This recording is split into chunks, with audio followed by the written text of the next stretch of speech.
So என்னதான் நம்ம second baby delivery அப்போ ஃபஸ்ட் பேபியை மிஸ் பண்ணாலுமே ஸோ டெலிவரிக்கு அப்புறம் வந்து நம்மளால் அந்த ஃபஸ்ட்டு பேபிக்கும் நமக்கும் உள்ள கனெக்டை நம்ம வந்து கம்யூனிகேட்டே பண்ண முடியாது.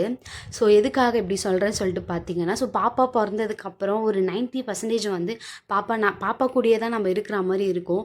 ஸோ நம்ம என்ன தான் நம்ம ஃபஸ்ட்டு பேபி கூட டைம் ஸ்பெண்ட் பண்ணணும்னு நினச்சாலுமே நம்மளால் முடியாது.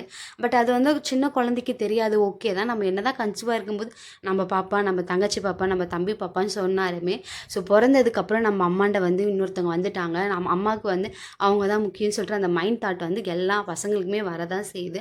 ஸோ முடிஞ்ச வரைக்கும் நம்ம என்ன பண்ணணும்னா, நம்ம ஃபஸ்ட்டு பேபிக்கு வந்து நம்மளால் முடிஞ்ச டைம் வந்து கூட வந்து அவங்கக்கிட்ட ஸ்பெண்ட் பண்ண நினைக்கணும். 80% வந்து பார்த்திங்கன்னா நம்ம செகண்ட் பேபி கூட தான் இருக்கிற மாதிரி இருக்கும்.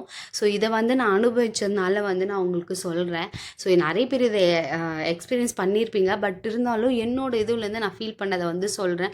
முடிஞ்ச வரைக்கும் நம்ம ஃபஸ்ட் பேபி கூட நம்ம அந்த 20% ஆச்சும் நம்ம ஒரு கம்யூனிகேட்டில் இருக்கணும்.